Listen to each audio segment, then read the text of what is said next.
मंत्री निर्मला सीतारमण ने लोकसभा में आम बजट पेश किया और इसमें मोदी सरकार ने किसानों, महिलाओं और मिडिल क्लास और साथ ही नौकरी पेशा लोगों को बड़ी राहत दी है। अब सालाना 12 लाख रुपए तक की कमाई पर कोई टैक्स नहीं देना होगा। मतलब ये कि अगर आप हर महीने 1 लाख रुपए कमाते हैं तो आपको कोई टैक्स नहीं देना होगा। बजट में सरकार ने इलेक्ट्रिक गाड़ियां, मोबाइल, एलईडी टीवी समेत कई चीजें सस्ती की है। इसके साथ ही सरकार ने कैंसर की दवा समेत 36 जीवन रक्षक दवाओं पर से टैक्स हटा दिया है, जिससे कि अब वो सस्ती हो जाएंगी। देश में बने कपड़े और चमड़े के सामान भी अब सस्ते होंगे। मुझे अब यह घोषणा करते हुए प्रसन्नता हो रही है कि नई कर व्यवस्था के अंतर्गत 12 लाख तक की आय अर्थात विशिष्ट दर आय जैसे पूंजीगत लाभ को छोड़कर 1 लाख प्रतिमाह की औसत आय पर कोई आयकर देय नहीं होगा। मुझे अब यह घोषणा करते हुए प्रसन्नता हो रही है कि नई कर व्यवस्था के अंतर्गत 12 लाख तक की आय अर्थात विशिष्ट दर आय जैसे पूंजीगत लाभ को छोड़कर 1 लाख प्रतिमाह की औसत आय पर कोई आयकर देय नहीं होगा। 0 से 4 लाख रुपए 0, 4 से 8 लाख रुपए 5%,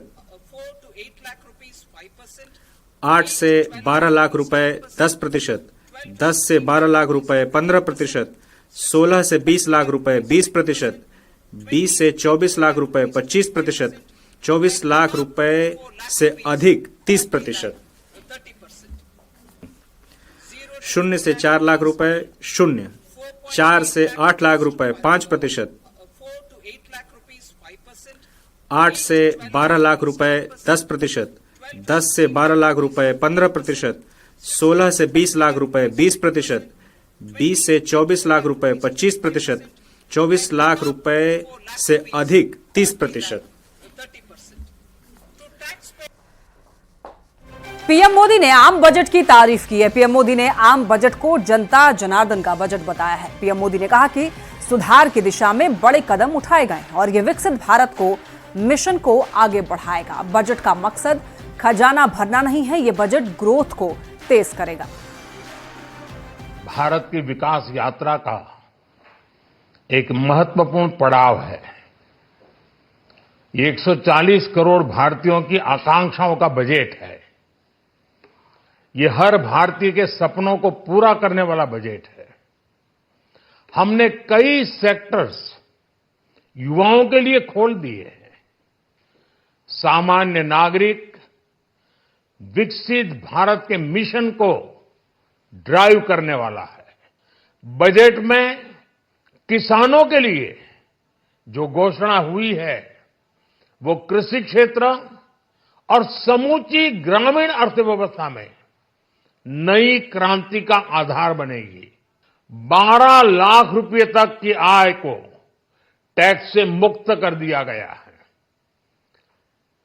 सभी आय वर्ग के लोगों के लिए टैक्स में भी कमी की गई है। इसका बहुत बड़ा फायदा हमारे मिडिल क्लास को,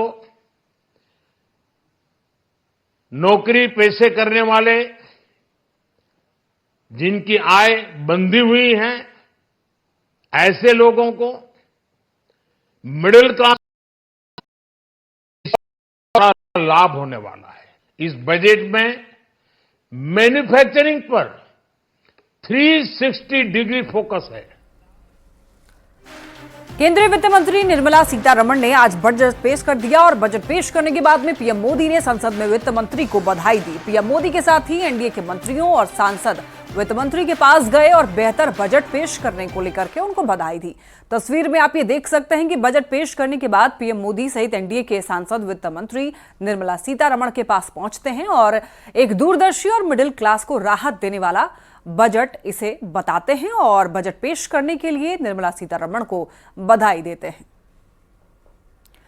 तस्वीरों में आप देख सकते हैं कि यहाँ पर जितने भी सांसद हैं वो जाते हैं वित्त मंत्री निर्मला सीतारमण के पास में और उनको बधाई देते हैं। साथ ही साथ कहते हैं कि ये बजट जो है इस बार मिडिल क्लास को राहत देने वाला है और एक दूरदर्शी बजट बताया गया है। देखिए, सभी लोग पहुंचते हैं। यहाँ पर निर्मला सीतारमण के पास में सभी अपने अपने सीटों से उठते हैं, जितने भी सांसद हैं, और जाकर वहां पर उनको बधाई देते हैं। तस्वीरों में आप देख सकते हैं प्रधानमंत्री मोदी भी गए हैं उनके पास, रक्षा मंत्री राजनाथ सिंह भी पहुंचते हैं, और जितने भी सांसद वहां पर मौजूद थे उनके पास जाकर के उनको बधाई भी देते हैं।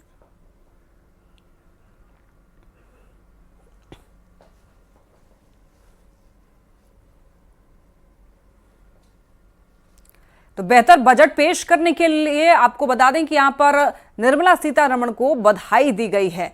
सभी लोग उनसे जाकर के हाथ मिलाते हैं और उनको बधाई देते हैं। यहां पर आपने देखा कि प्रधानमंत्री नरेंद्र मोदी खुद वहां पर अपने सीट से उठ करके निर्मला सीतारमण के पास जाते हैं और उनको बधाई देते हैं। कहते हैं कि इस बार का बजट जनता जनार्दन के राहत की है। और देखिए यहाँ पर जेपी नड्डा भी हैं, उनको जाकर के बधाई देते हैं।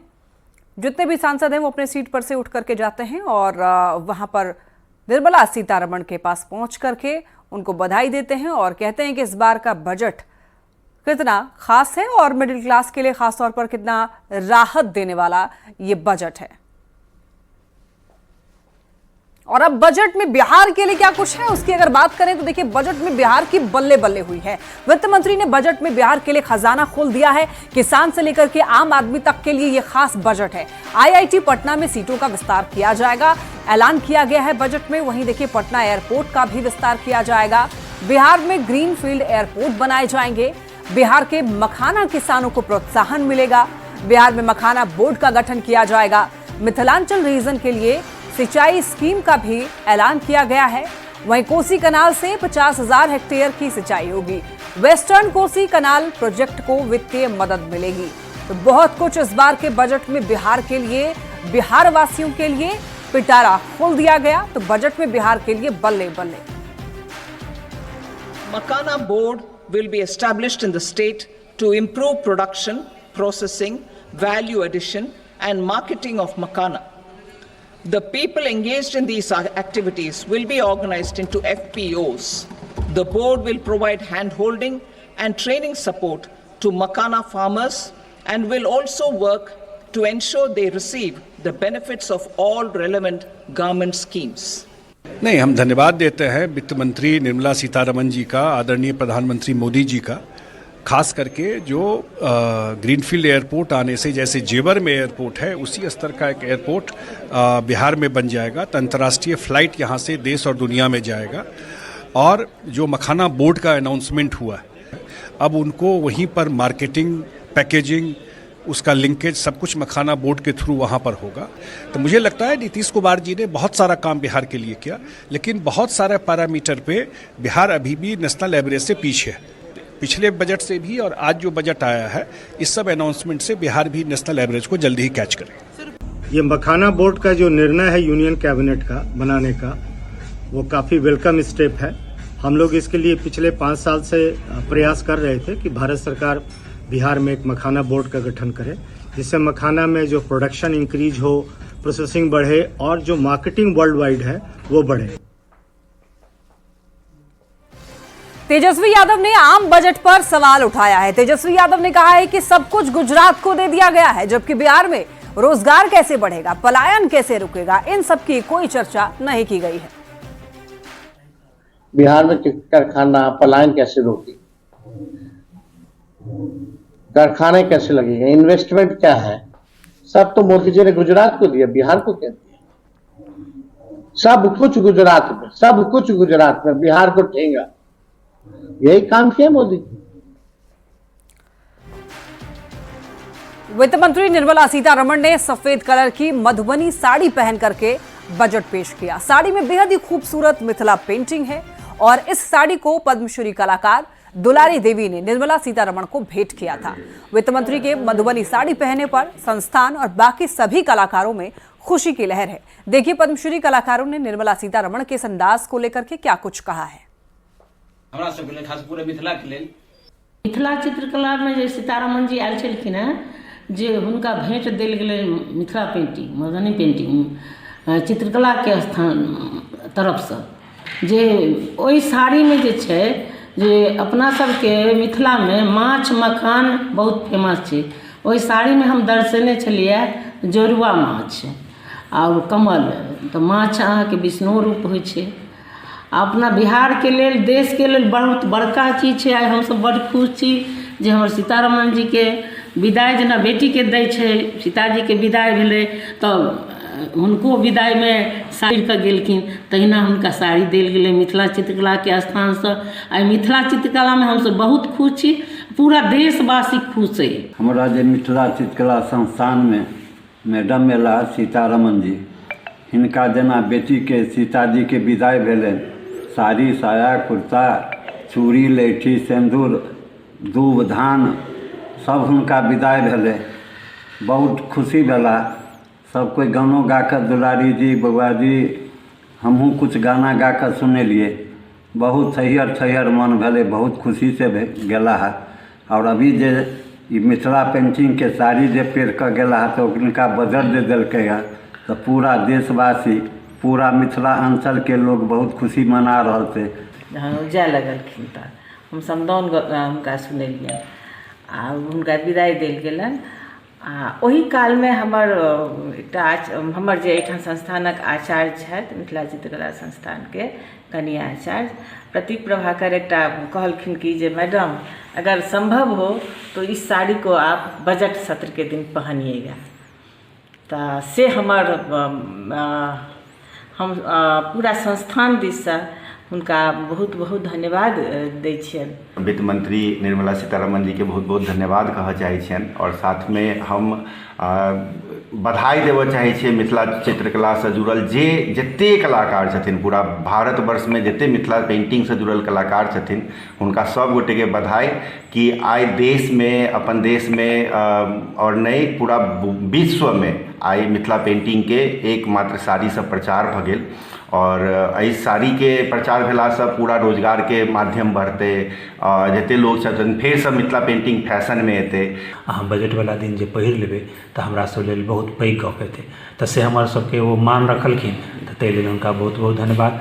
आइ हम सब गौरवान्वित छी, हमर पूरा मिथिला गौरवान्वित अइ आ मिथिला कला सेहो।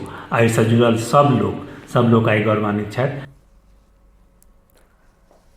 बीजेपी के राष्ट्रीय मीडिया प्रभारी और राष्ट्रीय प्रवक्ता संजय मयूख ने बजट की जमकर तारीफ की। संजय मयूख ने कहा कि बजट से बिहार को बहुत फायदा होगा। आज बिहार में मखाना बोर्ड के गठन की बात, जिससे छोटे और लघु व्यापारियों को भी बहुत फायदा होगा। आईआईटी पटना का विस्तार, 3 ग्रीनफील्ड एयरपोर्ट और बिहटा के एयरपोर्ट की क्षमता बढ़ाने की जो बात इस बजट में की गई है। दरभंगा से बीजेपी सांसद गोपाल जी ठाकुर ने भी आम बजट की सराहना की। बीजेपी सांसद ने कहा है कि ये विकसित भारत के संकल्प को पूरा करने वाला बजट है। आदरणीय वित्त मंत्री जी सर्वजन हिताय सर्वजन सुखाय के साथ ही विकसित भारत निर्माण के संकल्प की प्रतिबद्धता का प्रतीक है। ये बजट विकसित भारत निर्माण के लिए गेम चेंजर साबित होने वाला है। युवा चेतना के राष्ट्रीय संयोजक रोहित कुमार सिंह ने भी बजट की तारीफ की। उन्होंने कहा कि ये बजट आम जनता के लिए वरदान होगा, साथ ही ये बजट बिहार के लिए अमृत साबित होगा। वह बजट देश के आम जनता के लिए वरदान साबित होगा। मिडिल क्लास और निचले तबके के लोगों के लिए, जो आर्थिक आधार पर कमजोर वर्ग है, उसके उत्थान के लिए ये बजट अद्भुत है। व्यावसायिक दृष्टिकोण से, शैक्षणिक दृष्टिकोण से, कृषि के क्षेत्र में मोदी जी ने जनता के कल्याण के लिए अद्भुत व्यवस्था किया है। बिहार की जनता के लिए इस बार का बजट अमृत साबित होने जा रहा है। प्रयागराज महाकुंभ 2025 में रोज नया विश्व रिकॉर्ड बन रहा है। महाकुंभ में महज 19 दिनों में अब तक 32 करोड़ लोग स्नान कर चुके हैं। आबादी के लिहाज से दुनिया के चौथे 5वें सबसे बड़े देश इंडोनेशिया और पाकिस्तान की आबादी से भी ये ज्यादा है। अगले 24 घंटे के अंदर अमेरिका की आबादी से भी अधिक लोग महाकुंभ में स्नान कर एक नया रिकॉर्ड बनाने जा रहे हैं।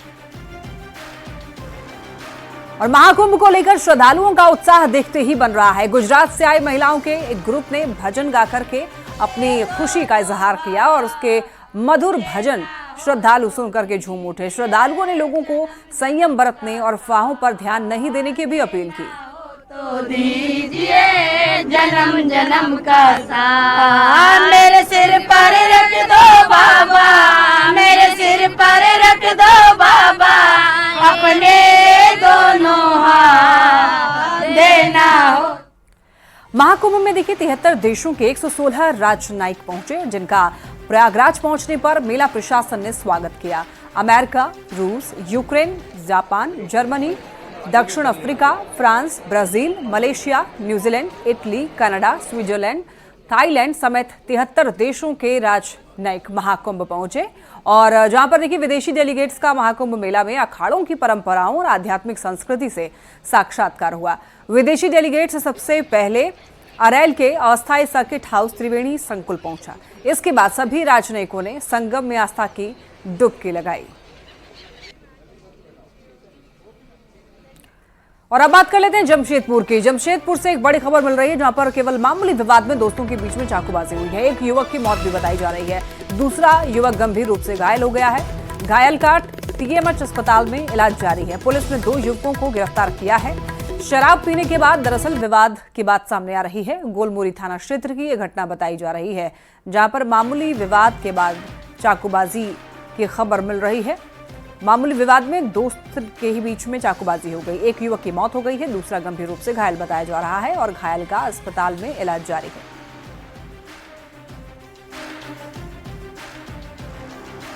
घटना ये हुई है कि जैसे रिटायरमेंट पार्टी था टिनपेट की तरफ से, तो दो लोग रिटायरमेंट हुआ था, तो उनका पार्टी चल रहा था। तो वो पार्टी मेरे भाई भी अटेंड करने गए थे। तो उसके बाद वो फिर पार्टी करके जैसे आ रहे थे, तो फिर मेरा भाई स्कूटी पे था और वो गाड़ी चला रहा था। तो जो कार चालक थे उनमें 3 लोग सवार थे।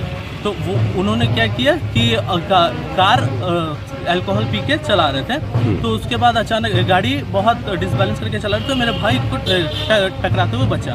तो इस बात पे मेरे भाई ने ऑब्जेक्शन किया और फिर मेरा भाई आगे चल गया। तो उसके बाद फिर वो अब इस बात को ईगो पे लेके वो कार को वापस मोड़ के लेके आते हैं और मेरे भाई और उनके पास धारदार हथियार भी थे और मेरे भाई को कार के अंदर ही धारदार हथियार थे। कार के अंदर धारदार हथियार थे और उनको मेरे भाई को गले पे मारा गया, जिससे उनकी स्पॉट डेथ हो गई है। और एक जन उनके जो साथ थे, दीपक नाम था उनका, रॉकी नाम था, तो वो उनका पीठ में मारा गया और वो अभी टीएमएच में एडमिट है। मेरा बच्चा को मेरा गोदी तो नहीं आएगा, मेरा गोदी उजड़ गया, मगर इंसाफ दिला दीजिए भैया, इंसाफ दिला दीजिए। मेरा बच्चा कोई शराबी नहीं, कोई जुआरी नहीं, मेरा बच्चा मेरा बच्चा ना हथियार लिया, स्कूटी में जा रहा था, ये लोग कार में आया और क्या हथियार निकाला, मेरा बच्चा को घेर के मार दिया। वहीं लोहान मेरा बच्चा गिर, उसका बयान लिए 3 चीज में, तो वहाँ फोटो हम लोग दिखाए, ये दोनों का पहचान किया, गाड़ी भी पहचान की, गाड़ी में बिल लिखा हुआ है, भूरे रंग का है। आगे कार्रवाई है, एक अभियुक्त है जो भागा हुआ है, उसको हम लोग जितना जल्दी हो।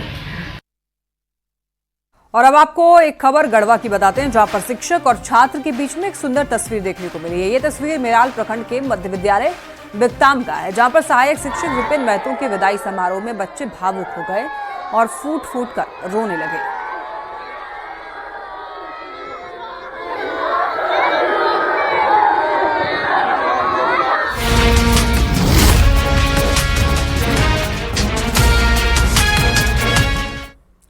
बाढ़ से एक बड़ी खबर, मोकामा गोलीकांड में अब बड़ी कार्रवाई होगी। जल्द ही कुर्की की कार्रवाई होगी, कुर्की जब्ती की कार्रवाई की जाएगी।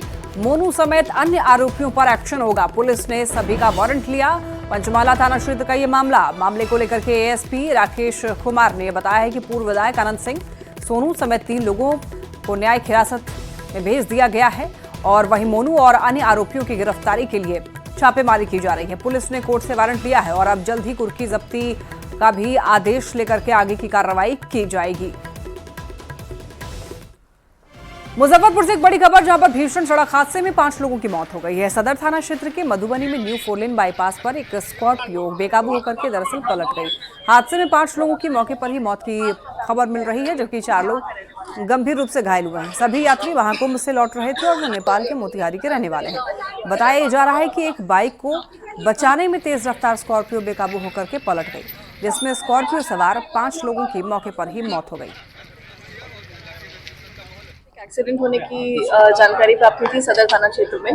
तो हम लोग यहाँ पर जब आए तो पता चला है कि एक स्कॉर्पियो गाड़ी जो थी जिसमें 9 लोग सवार थे, उसमें से वो गाड़ी शायद किसी को बचाने के क्रम में पलट गई है और इस क्रम में 5 लोगों की मृत्यु हो गई है और 4 लोग घायल हैं। तो उन सभी को SKMCH भेज दिया गया है।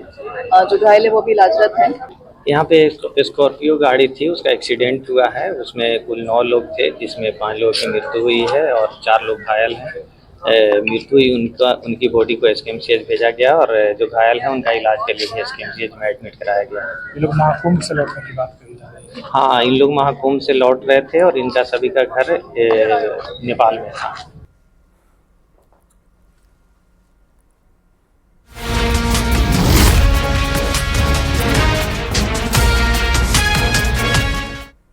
और अब बात कारोबार की कर लेते हैं। बजट पेश होने के बाद सेंसेक्स 5 अंक की तेजी के साथ में 77,505 के स्तर पर बंद हुआ।